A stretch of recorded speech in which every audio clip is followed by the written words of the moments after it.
Good morning friends, good morning students. कालच्या लेक्चरला आपण coordination कंपाऊंडच्या बॉन्डिंगला सुरुवात केली, that is bonding in the coordination compound. आणि त्यामध्ये आपण बघितलं की सेंट्रल मेटल आणि लिगॅंड यांच्यामध्ये बनणारा जो कोऑर्डिनेट बॉन्ड आहे that is due to unequal sharing of the electrons. That is due to the unsymmetrical sharing of electron. 100% electrons are shared by ligand. That is called donor atom. That is called a Lewis base. Central metal is electron pair acceptor. It is Lewis acid. And ligands are electron pair donor. That is Lewis base. And the neutralization between Lewis acid and Lewis base is nothing but the formation of coordinate bond. आणि मग कालच्या लेक्चरला आपण बघितलं की coordinate bond नक्की कसा बनतो हे सांगण्यासाठी वेगवेगळ्या प्रकारच्या थिअरीज आहेत. Valence bond theory, crystal field theory, ligand field theory and molecular orbital theory. त्यातली आपण पहिल्या थिअरीला सुरुवात केली होती. त्याचं काल पोस्ट्युलेट्स म्हणजे फीचर्स सांगितले कालच्या लेक्चरला.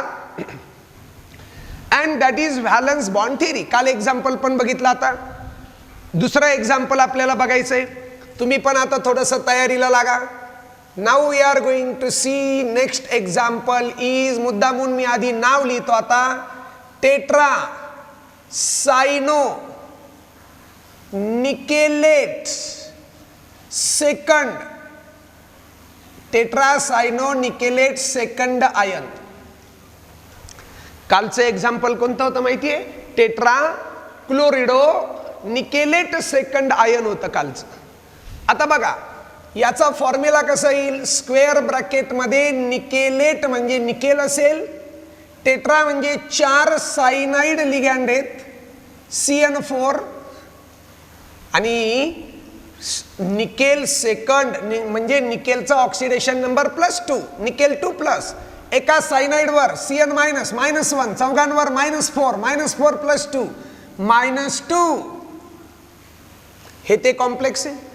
आता या कॉम्प्लेक्स मधली महत्वाची माहिती जी आहे ती ही की here therefore central metal atom और आयन, इथे कोण आहे? निकेल सेकंड म्हणजे आयन आहे, that is Ni2+. Correct? Nickel 2+. And ligands कोण येतो? लिगॅंड्स आहेत सायनाइड लिगॅंड. आणि काल तुम्हाला सांगितलं त्यानुसार it is strong field ligand. काल कोण होता? Chlorido Cl-, chloride, fluoride, bromide, iodide, halide are weak field ligand, दुबळे, आणि हे मजबूत लिगॅंड्स आहेत. सगळ्यात महत्वाचं आता की फॉर निकेल काल सांगितलं होतं निकेलचा ॲटॉमिक नंबर किती आहे? 28. बरोबर? तुम्ही लिहिताय ना नोटबुक मध्ये. निकेलचा ॲटॉमिक नंबर 28 म्हणजे electron 28, 1s2, 2s2, 2p6, 3s2, 3p6, 4s2. किती झाले हो? 2 आणि 2 4 आणि 6 10 आणि 2 12 आणि 6 18 आणि 2 20 आणि 3d8 28. ॲटॉमिक नंबर 28 ला असं पण लिहिता येईल 1s2, 2s2, 2p6, 3s2, 3p6 म्हणजेच इनर्ट गॅस अर्गॉन. Atomic number 18 18. 18च्या पुढे 4s2, 18 आणि 2 20 आणि 3d8 28. Argon 4s2, 3d8. आता काय करायचं? काल मी तुम्हाला सांगितलं त्याप्रमाणे लिहायचं. काय लिहिणार? सगळ्यात पहिले आता शॉर्ट मध्ये लिहितो. That is nickel atom in ground state. Nickel atom in ground state. Ground state मधला निकेल कसा लिहायचा? तर ग्राउंड स्टेट मधला निकेल लिहित असताना आपल्याला शेल वाईज कन्फिगरेशन लिहायचं. म्हणजे 3D थर्ड शेल मधलं काय? इनर्ट गॅस नंतरचं 3d8 आहे. मग काय आहे? 3D नंतर 4s किती आहे? 2. आणि 4p दिसत जरी नसलं तर असेल ना, पण त्याच्यात इलेक्ट्रॉन नाहीये, 4p 0. काल सांगितलं त्यानुसार डी ऑर्बिटल किती प्रकारचं असतं, तर डी ऑर्बिटल असतं 5 प्रकारचं. dxy, dyz, dxz, dx2y2 and dz2. s orbital हे एकाच प्रकारचं असतं आणि p ऑर्बिटल हे 3 प्रकारचं लिहावं लागतं, px, py आणि pz. मग इथं लिहिलं 3 प्रकारचं p ऑर्बिटल. फॉरेस्ट मध्ये किती इलेक्ट्रॉन आहे, 2. ही तर आउटर मोस्ट शेल आहे. डी मध्ये 8 म्हणल्यावर आधी डिजनरसी इक्वल इलेक्ट्रॉनचं डिस्ट्रीब्युशन की झाले 5, मग 6, 7 आणि 8. This is nickel in the ground state. मग काय करायचं, मग लिहायचं nickel as nickel 2+ ion. Nickel as nickel 2+ ion. मग nickel as nickel 2+ ion, nickel 2+चं काय करावं लागेल, 2 इलेक्ट्रॉन लॉस करावे लागतील. बघा ना, ॲटमचं आयन बनताना काय होतं, मी शिकवलंय तुम्हाला. ॲटमचं आयन बनताना, खास करून कॅटायन बनताना इलेक्ट्रॉन्स आर लॉस्ट. आणि इथं काय लिहिलंय, निकेल 2+, म्हणजे त्याला आउटर मोस्ट म्हणजे व्हॅलन्स शेल मधून 2 इलेक्ट्रॉन लॉस करावे लागतील. आणि मग जर 2 इलेक्ट्रॉन लॉस करावे लागतील आउटर मोस्ट शेल मधून, तर आउटर मोस्ट शेल कितवी आहे, 4th shell. 4th shell outer most आहे. इथून 2 इलेक्ट्रॉन लॉस केले तर काय होईल, 4s 0 होईल. आणि 3D मात्र 8 आहे तर 8च राहील. 1 2 3 4 5 6 7 8. समजतंय का. त्यानंतर मग nickel in presence of cyanide ligand. Cyanide लिगॅंडचा त्याच्यावर काय परिणाम होईल ते बघायचं. परत एकदा, हे सगळे ऑर्बिटल, डी ऑर्बिटल किती प्रकारचे आहेत, 5. 1 2 3 4 5.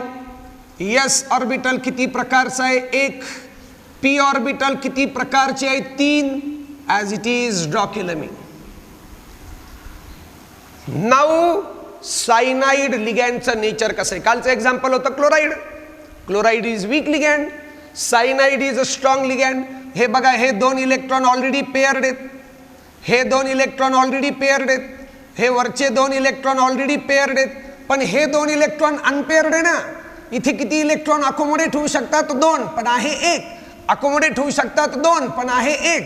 मग सायनाइडचा इफेक्ट काय, तर cyanide is a strong ligand. तो लिगॅंड काय करणार, यांचं पेअरिंग करणार. काल शिकवलं मी तुम्हाला, this is called pairing of electron. आणि त्याच्यामुळं काय झालं, याचा क्लॉकवाईज स्पिन होता, याचा अँटी क्लॉकवाईज. तो क्लॉकवाईजला याचा क्लॉकवाईज होता, याचा क्लॉकवाईज पॅरलल स्पिन होता. आता तो झाला क्लॉकवाईज आणि anticlockwise. Spin get cancel, spin get nullify. म्हणजेच इलेक्ट्रॉन जर पेअर्ड झाले तर याला म्हणतात स्पिन पेअरिंग. स्पिन पेअरिंग मुळे कसं कंपाऊंड तयार होत आहे, लो स्पिन कंपाऊंड तयार होत आहे. बरं, हे ऑर्बिटल कसं होतं, completely filled, completely filled, completely filled, half filled. Empty होतं का इथं डी मध्ये, कोणी एमटी रिकामा नव्हता, 5तलं कोणतंच एमटी नव्हतं. आणि नेमकी कोऑर्डिनेट बॉन्ड बनायला कसं ऑर्बिटल लागतं, एमटी. आता बघूया, हे completely filled, completely filled, completely field. जे हाफ फिल्ड होतं ते कम्प्लिटली फिल्ड, आणि हे जे हाफ फिल्ड होतं ते एमटी. यस, बॉन्डिंगला हे ऑर्बिटल अवेलेबल झालं. बॉन्डिंगला कसं ऑर्बिटल लागतं मेटलकडं, एमटी तर लागतं ना बॉन्ड बनवायला. मग आता आपण पुढे काय लिहिणार बघा, पुढे लिहिणार nickel in hybridised state. HS hybridised state. आता विचार करावा लागेल, हायब्रिडायझेशन मध्ये काय काय घेणार हो, किती बॉन्ड बनवायचे आहेत, 4 बॉन्ड बनवण्यासाठी 4 कोऑर्डिनेट बॉन्ड बनवायला 4 वेळेस ओव्हरलॅपिंग. 4 वेळेस ओव्हरलॅपिंग साठी 4 एम्प्टी ऑर्बिटल पाहिजे. आणि 4 एम्प्टी ऑर्बिटल पैकी आता एक ऑर्बिटल आपल्याला डी मधून मिळणार 1 2 3 4. पी मधले मात्र मी 2च घेणार कारण सगळे नकोच आहे. अवेलेबल एम्प्टी ऑर्बिटल भरपूर आहेत पण पाहिजे किती होते 4च. आणि म्हणून मग आता बघा 1 2 3 4 हे मिक्सिंग आणि रिकास्टिंग ला वापरले नाही. हे डी ऑर्बिटल होते तर डीच. त्याच्यात इलेक्ट्रॉन किती होते पेअर्ड इलेक्ट्रॉन होते 8. 4 पेअर होत्या 8 इलेक्ट्रॉन्स कुणाचे आहेत ते निकेलचे. आता मिक्सिंग आणि रिकास्टिंग 1 2 3 4 तर बनणार किती नवीन कालच सांगितली थेरी की जेवढे ऑर्बिटल मिक्स आणि रिकास्ट होतात तेवढेच नवीन हायब्रिड ऑर्बिटल तयार होतात 4. कोणते तयार झाले हो 4 ऑर्बिटल तयार झाले DsP2 नावाचे. काल sp3 होता हायब्रिडायझेशन पहिल्या एक्झाम्पल मध्ये. आज DsP2 का कारण डी मधलं 1 वापरलं s मधलं 1 वापरलं p मधले 2 वापरले. हे बघा हे काय आहे DsP2 हायब्रिड ऑर्बिटल. आणि हे ऑर्बिटल जे बॉन्डिंग मध्ये मिक्सिंग मध्ये वापरलं नाही ते जसं आहे तसंच. आता काय होणार empty orbital of nickel empties आहे ना overlaps with completely filled orbital of ligand. coordinate bond is formed. हे 2 इलेक्ट्रॉन कुठून आले दुसऱ्या लिगँड कडून. हे 2 इलेक्ट्रॉन कुठून आले तिसऱ्या लिगँड कडून. हे 2 इलेक्ट्रॉन कुठून आले चौथ्या लिगँड कडून. आणि मग इथं काय लिहिता येईल these are 8 electrons from ligand. संपलं एक्सप्लेनेशन. आणि मग जर आपण विचार केला तर जॉमेट्री आता कशी येईल सांगा. सेंटरला निकेल. काल मी काय सांगितलं होतं हायब्रिडायझेशन जर sp3 असेल तर जॉमेट्री टेट्राहायड्रल. पण जर हायब्रिडायझेशन DsP2 असेल तर जॉमेट्री मात्र स्क्वेअर प्लेनर टेट्राहायड्रल नाही. Nickel cyanide cyanide cyanide and cyanide. इतकं तर ते काम सोपं आहे. आणि मग बघा मी एक एक पॉइंट लिहितोय आता की what is hybridization, then what is geometry, then what is magnetic property and what is type of complex. खूप प्रश्नांची उत्तरं इथे मिळतात. सगळ्यात पहिला हायब्रिडायझेशनचा आन्सर काय. हायब्रिडायझेशनचा आन्सर आहे DsP2. जॉमेट्रीचा आन्सर काय जॉमेट्रीचा आन्सर आहे square planar. Magnetic property electron कशी आहेत पेअर्ड पेअर्ड पेअर्ड. हे पण पेअर्ड. हे 8 कशी आहेत पेअर्ड. आणि जर इलेक्ट्रॉन पेअर्ड असतील इलेक्ट्रॉन जर पेअर्ड असतील ऑल इलेक्ट्रॉन्स आर पेअर्ड. एक सुद्धा अनपेअर्ड इलेक्ट्रॉन नाहीये म्हणजे हे कंपाऊंड पॅरामॅग्नेटिक नाही. All electrons are paired therefore it is a diamagnetic complex. It is a diamagnetic complex. आणि टाइप ऑफ कॉम्प्लेक्स सांगा स्ट्रॉंग फील्ड कॉम्प्लेक्स आहे का वीक फील्ड. तर मगाशी सांगितलं त्यानुसार it is strong field complex. Spin free आहे का स्पिन पेअर्ड. हे बघा स्पिन काय करून टाकला पेअर्ड केला लिगँडनी. Therefore it is spin paired complex. High spin आहे का लो स्पिन. उलट जो स्पिन होता क्लॉकवाइज क्लॉकवाइज तो क्लॉकवाइज अँटी क्लॉकवाइज कॅन्सल. उलट स्पिन कमी झाला it is low spin complex. एक ध्यानात ठेवायचं जो स्पिन पेअर्ड असतो तो लो स्पिन असतो. आणि अजून एक इनर ऑर्बिटल कॉम्प्लेक्स आहे का आउटर ऑर्बिटल कॉम्प्लेक्स. कालच्या पोस्ट्युलेट मध्ये सांगितलं की एस ऑर्बिटल कुठलं वापरलं NS आउटर मोस्ट मधलं. पी कुठलं वापरलं NP आउटर मोस्ट मधलं. आणि डी कोणतं वापरलं ND वापरलं का नाही. 3D 4 आणि 3 म्हणजे एक शेल आतलं एक शेल आतलं वापरलं. म्हणून याला म्हणायचं this is example of inner orbital complex. समजलं. It is the example of inner orbital complex. Now next example. चला आता जरा तुम्हाला पण काम मिळालं पाहिजे नाही का. फास्ट मी एक्झाम्पल देणार. एक्झाम्पल लिहून झाल्यावर व्हिडिओ पॉज करून तुम्ही पूर्ण लिहिण्याचा प्रयत्न करायचा, मग मी एक्सप्लेनेशन देईल. एक्झाम्पल आहे टेट्रा कार्बोनिल निकेल 0. निकेल 0 चा अर्थ निकेलचा ऑक्सिडेशन नंबर 0 आहे. टेट्रा म्हणजे 4. काय 4? कार्बोनिल लिगॅंड म्हणजे कार्बन मोनॉक्साइड लिगॅंड. हिशोब कसा आहे बघा. एका कार्बन मोनॉक्साइडवर चार्ज किती? 0. चौघांवर चार्ज किती? 0. निकेलवर चार्ज किती? 0. टोटल चार्ज किती? 0. हा काही आयन नाहीये. सेंट्रल मेटल आयन नाही, सेंट्रल मेटल ॲटमच आहे. आता कसं काय? कारण निकेलवर ना 2+ ना 1+ ना 3+. निकेल ॲटम आहे म्हणजे Ni. आणि लिगॅंड कोण येतो? कार्बन मोनॉक्साइड लिगॅंड आहेत ना.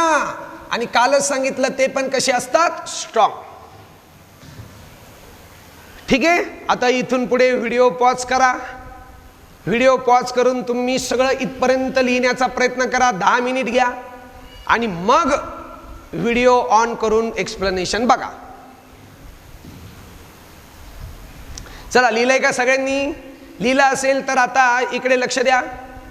बघा निकेल इलेक्ट्रॉनिक कन्फिगरेशन तेच. Argon 4s2 3d8. Nickel in the ground state. Ground state मध्ये तसंच येणार 4s2 3d8. Okay. Now nickel as nickel ion. Nickel as nickel ion. आयनच नाहीये निकेलचा, त्यामुळे जसं आहे तसंच. खरं म्हणजे ही स्टेप लिहायची नाही, पण मी इथं खोडायला नको म्हणून लिहून ठेवतो की काहीच करायचं नाही. निकेल आयनच नाही, निकेल ॲटमच आहे. Now nickel in presence of carbon monoxide. Carbon monoxide कसा लिगॅंड आहे? स्ट्रॉंग. हे ऑलरेडी पेयर्ड पेयर्ड पेयर्ड. या दोघांना त्यांनी केलं पेयर्ड, बरोबर. आणि खूप महत्वाचं काम आहे. हे बघा 2 इलेक्ट्रॉन इथं, हे 2 इथं, हे 2 इथं 6, हे 2 इथं 8, पण हे 2 इथं 10.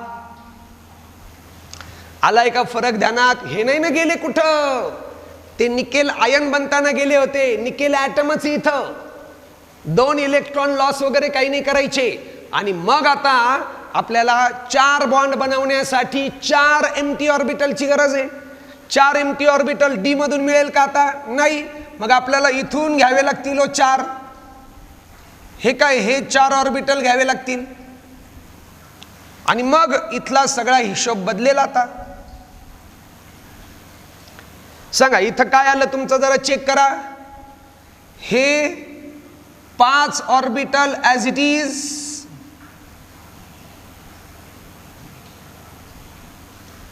हे 5 ऑर्बिटल ॲज इट इज. त्या 5 मध्ये 10 इलेक्ट्रॉन सुद्धा as it is. 10 electrons of nickel. Mixing and recasting हे 4 एकत्र केले तर बनणार किती? 4च. 4 कोणते हायब्रिड ऑर्बिटल आहेत? sp3 hybrid orbitals. आणि मग 2 electrons are shared by ligand. Second ligand, third ligand, fourth ligand. These are 8 electrons from ligand. हे लिगॅंड कडून आलेले 8 इलेक्ट्रॉन्स. परत एकदा हायब्रिडायझेशन बदललं आणि मग जॉमेट्री सुद्धा बदलणार. सेंटरला निकेल. sp3 मुळे geometry tetrahedral. Carbon monoxide, carbon monoxide, carbon monoxide and carbon monoxide. हायब्रिडायझेशनचा आन्सर sp3. करेक्ट. ज्योमेट्रीचा answer tetrahedral magnetic property check करू, paired and all these electrons are paired, therefore dimagnetic. Type बघूया, strong field complex आहे का weak field? Strong field आहे. Spin free आहे का spin paired? Spin paired आहे. Low spin आहे का? आहे स्पिन, लो स्पिन झालंय ते. इनर ऑर्बिटल कॉम्प्लेक्स आहे का आउटर ऑर्बिटल कॉम्प्लेक्स? तर डी ऑर्बिटलच वापरलेलं नाही म्हणून काही म्हणायचंच नाही, बरोबर. इनर ऑर्बिटल कॉम्प्लेक्स नाही नक्कीच, कारण डी ऑर्बिटल आतल्या शेलचं वापरलं नाही, जे वापरले ते बाहेरच्या शेलचे. भारतभर तुम्ही त्याला आउटर ऑर्बिटल कॉम्प्लेक्स म्हणू शकता, पण इनर ऑर्बिटल आता कॉम्प्लेक्स ते नाही. ध्यानात आलं. आता आपण कोऑर्डिनेशन नंबर 6 चे 2 एक्झाम्पल बघूया आणि मग तुम्हाला बॉन्डिंग हा टॉपिक समजलाय असं मी कन्सिडर करेल. आणि मग त्यातलं बघा, पहिलं एक्झाम्पल आहे, लिहा, हेक्सामाइन,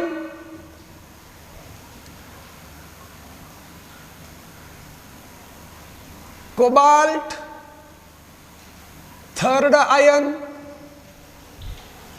हेक्सामाइन, कोबाल्ट, थर्ड आयन. चला लिहिण्याचा प्रयत्न करू ना आपण. आमाइन म्हणजे अमोनिया लिगँड, हेक्सा म्हणजे 6 वेळेस. कुणाला जोडायचे? कोबाल्टला. CONH36 बरोबर लिहिलं बघा जरा. हेक्सामाइन, हेक्सामाइन, कोबाल्ट थर्ड. आता हा हिशोब कसा? एका अमोनियावर चार्ज 0, 6 अमोनियावर 0, कोबाल्ट थर्ड म्हणजे +3, टोटल +3. सेंट्रल मेटल कोण आहे? सेंट्रल मेटल आहे कोबाल्ट 3+. लिगँड कोण आहे? लिगँड अमोनिया आहे. सांगा बरं जरा कसा लिगँड आहे अमोनिया? स्ट्रॉंगच आहे खरंच. तुमच्या मदतीसाठी मी कोबाल्टचं इलेक्ट्रॉनिक कन्फिगरेशन लिहितो. ॲटॉमिक नंबर 5 असेल. Scandium, titanium, vanadium, chromium, manganese, iron, cobalt 27. 27 म्हणल्यावर 1s2, 2s2, 2p6, 3s2, 3p6, 4s2, 3d7 म्हणजे आर्गॉन 4s2, 3d7. आणि मग आता करा तुमचं काम, व्हिडिओ पॉज करा आणि मग हे पूर्ण सॉल्व करण्याचा प्रयत्न करा. इथपर्यंत काय येतं जरा बघा आणि मग मी दिलेल्या एक्सप्लेनेशन बरोबर चेक करा. केला व्हिडिओ पॉज? 10 मिनिट घ्या. ओके, झालंय का सोडून? सोडून झालं असेल तर आता इकडे लक्ष द्या. ग्राउंड स्टेट मध्ये काय येणार? 3d7, 4s2, 4p तर नाहीच आहे अजून. 3d7 कसं येईल सांगा? 1 2 3 4 5 6 7 बरोबर लिहिलं. 4s2 लिहिलं. आता कुणाबद्दल लिहायचं हे? Cobalt in ground state, cobalt as cobalt 3+ ion, then cobalt in presence of ammonia ligand आणि cobalt in the hybridized state. Correct? पहिलं cobalt in ground state 4s2 3d7, 4s2 3d7, cobalt as cobalt 3+ ion. किती electron remove करायचे? 3. कुठून remove करणार? Outer most shell मधून. आधी outer most shell कितवी आहे? 4थी. तिथून रिमूव्ह केले बघा. 4s 0 झालं, गेले 2 इलेक्ट्रॉन. आयन बनताना गेले. किती जायला पाहिजे होते? 2 का 3? इथं 3 दिसत आहे, म्हणजे अजून 1 इलेक्ट्रॉन कमी करावं लागेल. आणि मग 4s आणि 3d ची एनर्जी जवळपास सेम असते, म्हणून 3d7 मधून पण 1 इलेक्ट्रॉन कमी करावं लागेल. काय होईल? 3d6 आणि 3d6 म्हणजे 1 2 3 4 5 6 7 होता. 1 2 3 4 5 6. ध्यानात येते का काय केलं? आधी इथले इलेक्ट्रॉन कमी नाही करायचे. आउटर मोस्ट शेल 4th आहे, तिथून 2 कमी केले, तिथं 2च होते. मग अजून 1 कमी करायचा होता म्हणून इथून केला. आता cobalt in presence of ammonia. Ammonia कसा लिगँड हो? स्ट्रॉंग लिगँड आहे ना. मग स्ट्रॉंग लिगँड मुळे काय होणार? तर इलेक्ट्रॉनचं पॉसिबल असेल तर पेरिंग होणार. पेरिंग, इलेक्ट्रॉनचं पेरिंग होईल का नाही बघूया आपण. हे 2 इलेक्ट्रॉन ऑलरेडी पेअर्ड आहेत. हे 2 इलेक्ट्रॉन लिगँडच्या इफेक्टमुळे पेअर्ड होतील. हे 2 इलेक्ट्रॉन लिगँड मुळे पेअर्ड होतील. 6 इलेक्ट्रॉन 3 ऑर्बिटल मध्ये बसले. हे orbital empty empty empty empty empty and empty. Coordination number किती आहे? 6. कोऑर्डिनेट बॉन्ड किती बनवायचे? 6. एम्प्टी ऑर्बिटल किती पाहिजे? 6 एम्प्टी ऑर्बिटल मिळाले ना हो. 1 2 3 4 5 6. आता काय करूया आपण? कोबाल्टिन हायब्रिडाइज्ड स्टेट सगळ्यात महत्वाचं हे बघा, इथून पुढचं बदलेल. जरा काय बदलतंय बघूया. 1 2 3 हायब्रिडायझेशन मध्ये वापरायचे नाही. 6 इलेक्ट्रॉन्स वापरायचे नाही. 6 इलेक्ट्रॉन्स ऑफ कुणाचे आहेत? ते कोबाल्टचे आहेत. मिक्सिंगला किती ऑर्बिटल घेणार? 6. मग बनणार पण किती? 6च. 1 2 3 4 5 6 6. आता त्याचं नाव काय असेल? डी मधले 2 वापरले म्हणून D2, एस मधला 1 वापरला म्हणून एस, पी मधले 3 वापरले म्हणून 3. Hybrid orbitals. कोणतं हायब्रिडायझेशन आलं? D2sp3. आणि मग एका अमोनियाकडून 2 इलेक्ट्रॉन, दुसऱ्याकडून 2. कोऑर्डिनेट बॉन्ड बनला 3रा, कोऑर्डिनेट बॉन्ड 4था, कोऑर्डिनेट बॉन्ड 5वा, कोऑर्डिनेट बॉन्ड 6वा. and these are 12 electrons from ligands. These are 12 electrons from ligands. Simple explanation. हे काय? इथे 6 कोऑर्डिनेट बॉन्ड बनले ना मेटल आणि लिगँड मध्ये. आता ज्योमेट्री कडे जाऊया. सांगा बरं जरा, कालच्या पोस्ट्युलेट मध्ये बघा, जर सेंट्रल मेटल कोबाल्ट आणि कोऑर्डिनेशन नंबर 6 असेल तर ज्योमेट्री असते ऑक्टाहायड्रल. दॅट इज ऑक्टाहायड्रॉनच्या कॉर्नरला अमोनिया आणि सेंटरला cobalt. This is geometry of this complex. पुढच्या प्रश्नांची उत्तर द्या. हायब्रिडायझेशन काय आलं? D2sp3. ज्योमेट्री कोणती आली? Octahedral geometry. इलेक्ट्रॉन जरा बघा कसे आहेत? Paired paired paired. हे सगळे पेअर्ड म्हणजेच डायमॅग्नेटिकच आलं. स्ट्रॉंग फील्ड कॉम्प्लेक्स एका weak field. Ammonia is strong ligand. Strong field. Spin free का स्पिन पेयर, तर स्पिन पेयर्ड झाले ते. लो स्पिन का है स्पिन, तर लो स्पिन कॉम्प्लेक्स. आणि इनर का आउटर ऑर्बिटल, तर डी ऑर्बिटल वापरलं ना हो. कोणतं? N-1d.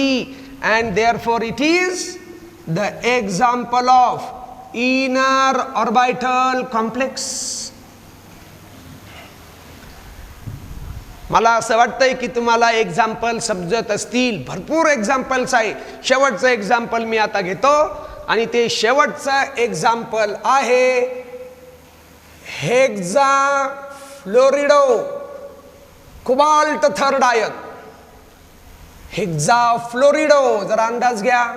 फ्लोरिडो म्हणजे F6. संपलं. Hexa 6 fluorido cobalt third. मग एका कोबाल्टवर +3, एका फ्लोरिनवर -1, 6 फ्लोरिनवर -6, total -3. Central metal ion is cobalt 3+. तोच आहे. लिगँड आहेत फ्लोराइड लिगँड, ते मात्र वीक दुबळे लिगँड आहेत. चला, व्हिडिओ पॉज केलाच असेल तुम्ही, करा, सोडवा. ओके, सोडवलं. आता बघा explanation. Cobalt in the ground state as it is 3d7 4s2 4s2 3d7 4p0. Cobalt as cobalt 3+, 3 electron गेले. 4s0 3d6. हे काय? हे कोबाल्ट इन प्रेझेन्स ऑफ कोणता लिगँड? फ्लोरिडो लिगँड. आणि सगळ्यात महत्वाचा पॉइंट आता हा आहे की वीक लिगँड मुळे इलेक्ट्रॉनचं पेरिंग होत नाही. काय इफेक्ट होईल फ्लोराइडचा? इथे काहीच नाही. पेरिंग होईल का? नाही होणार. आणि मग जर होणार नसेल तर मग एक खूप महत्त्वाचं काम आता आपलं अडणार आहे. आणि काय अडणार आहे हे जर तुम्हाला कळालं तर सगळं कळालं. बघा बरं का, आता हे ऑर्बिटल बॉन्डिंगला चालेल का? नाही, हे पण नाही, नाही नाही नाही चालणार. का नाही चालणार? एम्प्टी ऑर्बिटल पाहिजे, एम्प्टी. बर, मग एम्प्टी ऑर्बिटल डी मधून तर नाही भेटत आहे. हे 1 2 3 4 मिळाले, पण किती मिळाले? 4. आणि पाहिजे किती? 6. अजून 2 एम्प्टी ऑर्बिटल कुठून आणायचे?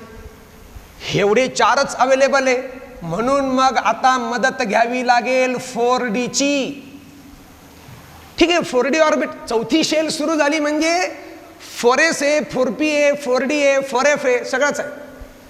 पण डी ऑर्बिटल जरी असलं तिथे तरी त्याच्यात इलेक्ट्रॉन नाही. ते 5चे 5 ऑर्बिटल रिकामे आहेत. ते 5चे 5 ऑर्बिटल रिकामे आहेत. आणि आपल्याला कोऑर्डिनेट बॉन्ड बनवायला रिकामेच ऑर्बिटल लागतात. आणि मग आता आपण काय करणार तर आपल्याला ऑर्बिटल कमी पडले म्हणून आता इथून घेणार. किती कमी पडले बघूया. बरं, सगळ्यात महत्त्वाचं, हे ऑर्बिटल मी बॉन्डिंग मध्ये वापरूच शकत नाही म्हणून जसे आहे तसे लिहून टाकतो. 1 2 3 4 5. त्याच्यातले इलेक्ट्रॉन पण लिहितो 1 2 3 4 5 and 6. हे ऑर्बिटल आता मी मिक्सिंग आणि रिकास्टिंगला घेणार. 6 बॉन्डसाठी 6, एस मधलं 1, पी मधलं 3, की झाले हो 4. आणि डी मधले 2 घेईल ना मग मी. आणि डी मधले 2, एस मधला 1 आणि पी मधले 3 घेऊन किती बनतील? 6. 6 कोणते ऑर्बिटल बनतील? S, P3. डी मधले 2, D2. हायब्रिड ऑर्बिटल्स बनतील. 1 2 3 4 5 6. आणि मग these are 6 इलेक्ट्रॉन्स ऑफ कोणाचे? कोबाल्ट. आणि इथे एका लिगॅंड कडून 2, आणखी एक कोऑर्डिनेट बॉन्ड, तिसरा कोऑर्डिनेट बॉन्ड, चौथा कोऑर्डिनेट बॉन्ड, 5वा कोऑर्डिनेट बॉन्ड, 6वा कोऑर्डिनेट बॉन्ड. किती इलेक्ट्रॉन झाले हो? 12. 12 इलेक्ट्रॉन्स कुणाकडून आले? From ligand. संपलं एक्सप्लेनेशन. ज्योमेट्रीचं काय? तर ज्योमेट्रीचा अंदाज तुम्हाला आलाच असेल की जर हायब्रिडायझेशन sp3d2 असेल, कोऑर्डिनेशन नंबर 6, मग ते d2sp3 असो नाही तर sp3d2, ज्योमेट्री मात्र ऑक्टॅहायड्रलच असते. फक्त बाकीच्या गोष्टी आता शोधा. बाकीच्या गोष्टी म्हणजे कोणत्या? एक आहे हायब्रिडायझेशन, दुसरं आहे ज्योमेट्री, तिसरं आहे मॅग्नेटिक प्रॉपर्टी आणि चौथा आहे टाइप ऑफ कॉम्प्लेक्स. लिहिण्याचा प्रयत्न केला का? हायब्रिडायझेशन काय आलं सांगा मला? हायब्रिडायझेशन आलं sp3d2. ज्योमेट्री कोणती आली? ऑक्टाहायड्रल. आणि मॅग्नेटिक प्रॉपर्टी जरा बघा, पेअर्ड इलेक्ट्रॉन्स आहेत पण इथे दिसतात ना 4 अनपेअर. आणि अनपेअर्ड इलेक्ट्रॉन जर असतील तर that is called paramagnetic in nature. Magnetic field attract करणार त्याला. आता टाइप बघूया. सांगा, स्ट्रॉंग फील्ड आहे का वीक फील्ड? तर it is a weak field complex. Spin free आहे का स्पिन पेअर्ड? तर स्पिन फ्रीच आहे. It is a spin free complex. That is it is high spin complex. आणि डी ऑर्बिटल वापरलं तर कुठलं वापरलं? आउटर शेल मधलं वापरलं. Therefore it is outer orbital complex. ध्यानात येते का? तर this is all about the valence bond theory for the explanation of coordinate bond between central metal and ligand. Central metal आणि लिगॅंड मधला बनणारा कोऑर्डिनेट बॉन्ड नक्की कसा बनतो याचं एक्सप्लेनेशन या थिअरीनं दिलं होतं. And that theory is VB theory, valence bond theory. आपण बरेच एक्झाम्पल घेतले, जवळपास 5. आणखी पण टेक्स्टबुकमध्ये काही एक्झाम्पल असतील तर ते सोडवण्याचा प्रयत्न करा. कोऑर्डिनेशन मधला व्हीबी थिअरी हा टॉपिक तुम्हाला चांगल्या पद्धतीनं कळाला असेल अशी माझी अपेक्षा आहे. जर चांगल्या पद्धतीनं कळाला असेल तर लाईक बटन दाबायला विसरू नका. And stay tune for next video lecture. Thank you once again.